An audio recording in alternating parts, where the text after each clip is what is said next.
Yes Koteswararao speaking. Hello అమ్మా, అమలా నువ్వా? ఏమిటమ్మా ఏం చేస్తున్నావు? పరీక్షలు డాడీ. బాగా రాస్తున్నావా? సరే సెలవులు ఇవ్వగానే వెంటనే బయలుదేరి వచ్చేయి. వచ్చే ముందు నువ్వు ఫోన్ చేయి, ఎయిర్పోర్ట్ కారు పంపిస్తాను. తప్పకుండా. ఉంటానమ్మా. ఏమిటి తమ్ముడు, హైదరాబాద్ లో పరీక్షలు ముగించుకుని అమ్మాయి వచ్చేస్తుంది ఏంటి? అవును కాంతమ్మా, 2-3 రోజుల్లో పరీక్షలు అవగానే వచ్చేస్తుంది. అమలు వస్తుందనే మాట వినేసరికి వీడి మొహం చింకి చాటంత అయింది. చాటంత కాదే, కంచం అంత అయింది. కాబోయి పెళ్ళవ రాబోతుందనేసరికి ఎంత సంతోషమో పిచ్చి విధవకి. బావా, కోటేశ్వరరావు బావా. ఎవరు బావా? పేరుండవా? ఏమిటయా హఠాత్తుగా ఎలా వచ్చేసావు? బావా, పట్టుకున్న దాన్ని పోగొట్టుకుని చెట్టంత కొడుకుతో మిగిలి ఉన్నాను. కావలసిన వాడివి, నాన్న వాడివి, నిన్ను చూసినట్టు ఉంటుంది, నీకు చేతనైన సహాయం చేసినట్టు ఉంటుందని ఇలా వచ్చాను. ఒరే తిరుపతి, మావయ్యకి దండం పెట్టరా. మేనమావే కాదురా, నీకు కాబోయే మావగారు కూడా నువ్వు భక్తిగా దండం పెట్టు.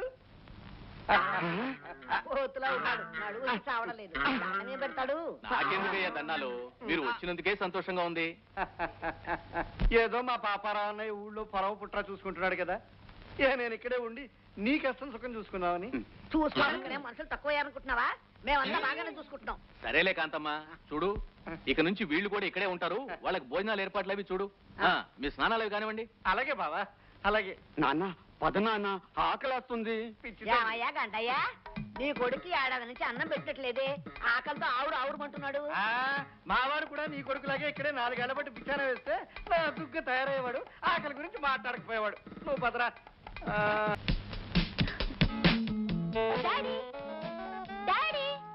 అమలా రమ్మారా. ఏమ్మా పరీక్షలు ఎలా రాశావు? బ్రహ్మాండంగా రాశాను, ఫస్ట్ క్లాస్ వస్తుంది. Very good. నువ్వు లేకపోయేసరికి ఇల్లంతా చిన్నపోయినట్టుందమ్మా. మీ నాన్న ఒక్కడికి ఏమిటమ్మా, నాకు మా తిరుపతి గారికి కూడా ఇల్లంతా చిన్నపోయి ఏదో ఇరుగ్గా ఉండి నడవడానికి చాలా ఇబ్బందిగా అనిపించింది అనుకో. అవునమ్మలా, నువ్వు రావడంతో మన ఇల్లు క్రికెట్ గ్రౌండ్ అంత విశాలంగా ఉంటుంది. అదేమిటమ్మా అలా చూస్తావు? గుర్తుపట్టలేదా? గండబేరున్న మామయ్య వాళ్ళ అబ్బాయి తిరుపతి. ఎప్పుడో చూసిన ప్రతి వాళ్ళు ఆ పసిపిల్లకి ఎక్కడ జ్ఞాపకం ఉంటారు? కావాల్సిందని నా బొడిదాన్ని తప్ప. ఏళ్ల తరబడి ఇంటి మీద పడి తింటూ ఉంటే గుర్తుండగా ఏం చేస్తారులే. ఆ మాటకు వస్తే వీధిలో తిరిగే బెచ్చగాడు, పెరట్లో ఉన్న వేప చెట్టు, గజ్జి కుక్క కూడా గుర్తుంటుంది. సర్లేవయ్యా, అమ్మాయి గడపలో కారెట్టిందో లేదో ఏమిటి సోదా? ఒరే బుజ్జి, ఆ బ్యాగ్ తీసుకెళ్ళి అమ్మాయి గదిలో పెట్టరా. మా తిరుపతి ఎప్పుడో పెట్టాడు. అవునవును. అమ్మా అమలా, నువ్వు వెంటనే వెళ్ళి స్నానం చేసిరమ్మా. వేడి వేడిగా నీకు ఇష్టమైన కూరలన్నీ వండించానమ్మా. అమలా దా, అమలా దా దా. తమ్ముడు, వాళ్ళిద్దరూ అలా పెడుతుంటే చిలకా గోరింకల్లా లేరు? కాదు, వెంటబడ్డ కుంటి కుక్క పిల్ల ఉంది. అదే గాని మా తిరుపతి పక్కన ఉంటే చాలా అందంగా ఉంటుంది. సర్లేవయ్యా, వాళ్ళిద్దరూ కాబోయే మొగుడు పెళ్ళాలను, మధ్యలో మీ తిరుపతి గాడు గన్నవరం గాడు ఏమిటి? బంగారం లాంటి ఆ పిల్లకి మీ కోతిని కట్టబడ్డానికి మా బావేం చెవిలో పువ్వు పెట్టుకులేడు. ఇదిగో ఆపండి మీ గొడవ. అసలు ఇప్పుడే దానికి పెళ్లి చేస్తానని ఎవరన్నారు? వెళ్ళండి, వెళ్ళి మీ పనులు చూసుకోండి. డాడీ డాడీ, ఏమిటమలా ఈ పూట బ్యాడ్మింటన్ ఆడటానికి వెళ్ళలేదా? ఏం బ్యాడ్మింటన్, ఈ ఊళ్ళో నాకు బోర్ కొడుతుంది. వచ్చి వారం రోజులు కూడా కాలేదు, అప్పుడే బోర్ కొట్టేయటమ్మా. ఏమిటో డాడీ, ఇంట్లో ఉన్న వాళ్ళందరూ నన్ను తెగ ఇరిటేట్ చేస్తున్నారు. బయటకు వెళ్ళినా కూడా ఏం తోచట్లేదు. పోనీ ఓ పని చేయమ్మా, పల్లెటూరులో పాపారమ్మ ఉన్నాడు కదా, అక్కడికి వెళ్తే తోటలు పొలాలు అవి చూసినట్టు ఉంటుంది. ఆ పల్లెటూరు, అక్కడ మనుషులు కొత్తగాను తమాషాగాను ఉంటుంది. Very good idea daddy. ఎప్పుడో చిన్నప్పుడు చూశాను పల్లెటూరుని, అక్కడ మనుషుల్ని. రేపే నా ఫ్రెండ్స్ తో కలిసి బయలుదేరుతాను. అలాగే. శీఘ్రం బంగారు తల్లివి, నువ్వు వెళ్ళాలనుకుంటే ఆలస్యం దేనికమ్మా? బాబాయ్ గారు ఎలా ఉన్నారు? ఎలా ఉండడం ఏమిటమ్మా, మీ నాన్న లాంటి క్లయింట్ ఒక్కడుంటే చాలు, నాలాంటి ప్లేడరు జీవితాంతం సుఖంగా ఉంటాడు. ఎలా ఉన్నావమ్మా? బాగున్నాను, వస్తానా డాడీ? కోటేశ్వరరావు గారు, అమ్మాయి మహాలక్ష్మిలా ఉంది, పెళ్లిడికి వచ్చింది, ఇంకా ఆలస్యం ఎందుకు? ఏదైనా మంచి సంబంధం చూసి పెళ్లి చేసేయకూడదు? తొందరే ఉందండి, తల్లి లేని పిల్ల, అది ఇష్టపడి ఎప్పుడు ఎవరిని చేసుకుంటానంటే అప్పుడే పెళ్లి చేద్దాం అనుకుంటున్నా. ఇంతకీ ఏమిటి మీరు ఇలా వచ్చారు? ఏమి లేదండి, మన ఫ్యాక్టరీ వరకు ఉన్న ఖాళీ స్థలం తగదా విషయంలో కేసు పెట్టడానికి కాగితాలు అన్ని తయారు చేసుకొచ్చాను. మీ సంతకం కోసమని వచ్చాను, పెట్టండి.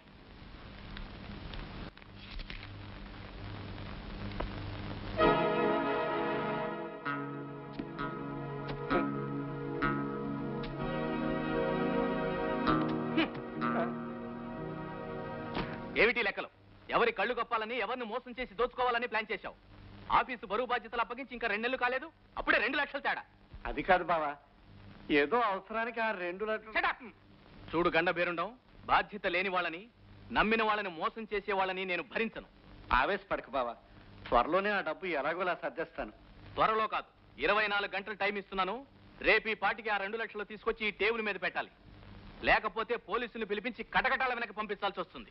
బావా, ఇప్పటికిప్పుడు 2 లక్షలు సర్దాలంటే ఏ తప్పుడు లెక్కలు రాసి సొమ్ము దోచుకున్నప్పుడు ఆలోచించలేకపోయావా ఎక్కడి నుంచి తేవాలని? Get out! నువ్వు నా కళ్ళ ముందు ఈ ఫ్యాక్టరీలో కనిపించడానికి వీల్లేదు. తిరిగి నా సొమ్ముతోనే కనిపించాలి. వెళ్ళే. Hello daddy. అమలా, నేనే అమల్ని. నీతో ముఖ్యమైన విషయం చెప్పాలమ్మా. ముఖ్యమైన విషయమా? ఏమిటి daddy? Hello daddy. Daddy hello. Hello hello daddy. Daddy hello. Daddy. ఏంటమ్మా, ఏమైంది? ఏమిటో మావయ్య, నాన్నగారు మాట్లాడుతూ సడన్ గా మాట్లాడటం ఆపేశారు. అవతల రిసీవర్ పడిపోయిన సౌండ్ కూడా నాకు వినిపించింది. నాకేదో భయంగా ఉంది. నేను వెంటనే ఊరు వెళ్ళాలి. ఏం కంగారు పడకమ్మా, ఏం జరిగి ఉండదులే. లేదు మావయ్య, నేను వెంటనే వెళ్ళిపోతాను ప్లీజ్. అయ్యో తమ్ముడు, డాడీ.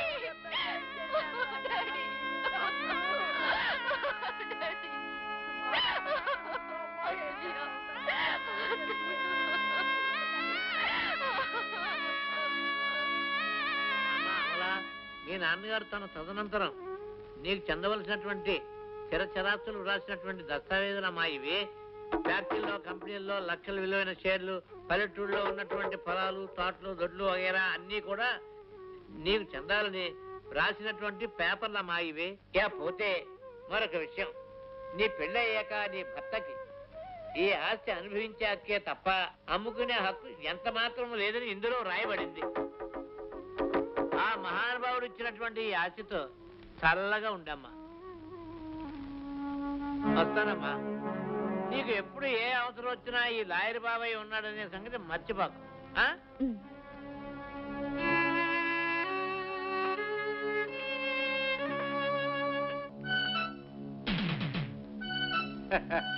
ఏమిటమ్మా ఇది? హాయిగా ఇంట్లో కూర్చోక ఆఫీస్కి వచ్చి అర్థం పర్థం లేని అకౌంట్ పుస్తకాలన్నీ ముందేసుకున్నావు. మరేం లేదు మావయ్య, ఇంటి దగ్గర కూర్చుంటే ఆలోచనలు, జ్ఞాపకాలతో మనసు అదో రకంగా ఉంటుంది. ఏదో ఒక యాక్టివిటీ ఉంటే కాస్త కాలక్షేపంగా ఉంటుందని. కాలక్షేపమా? అదే కావాలనుకుంటే మా ప్రసాదం గారు ఉన్నాడు కదమ్మా, వాడితో కలిసి రోజు పార్కులకెళ్ళు, షికార్లకెళ్ళు, సినిమాలకెళ్ళు, అన్ని విధాల ఆనందంగా ఉంటుందమ్మా. అమ్మోయ్, చూసావమ్మా, అమలోయ్ అమలోయ్ అని ఎంత నోరారని నిన్ను పిలుస్తుంటాడో. అసలు నీతో కాలక్షేపం చేయాలి వీడికి బాగా సరదా అమ్మా. మావయ్య, ఇప్పుడు నా మూడు సరదాలకి, సంతోషాలకి, కాలక్షేపాలకి సరిపోయేటట్లేదు. ఈ రోజు నుంచి ఫ్యాక్టరీ వ్యవహారాలన్నీ నేనే చూసుకోవాలనుకుంటున్నాను. అందుకు నువ్వు మేనేజర్ గారు సహాయం చేస్తే అంతే చాలు. అలాగే కానీ అమ్మా, నీకేది ఆనందాన్ని ఇస్తే ఆ పనే చెయ్యి. వస్తానమ్మా, ఆఫీస్ పనులు చూసుకోవాలి. పదరా పద. నాన్నోయ్, కన్న కొడుకు నన్ను కొడతావా? తప్పేరా, నీలాంటి చవటని కన్నందుకు నన్ను నేను చెప్పుచ్చు కొట్టుకోవాలి. అమ్మాయిని ఫ్యాక్టరీలో రాకుండా ప్రేమలో దింపరా అని చెప్తే అరిసె ముక్క, కొబ్బరి ముక్క అని దరిద్ర పినుకలు ప్రేమిస్తావా? నాకు కర్మరా, నాకు కర్మ.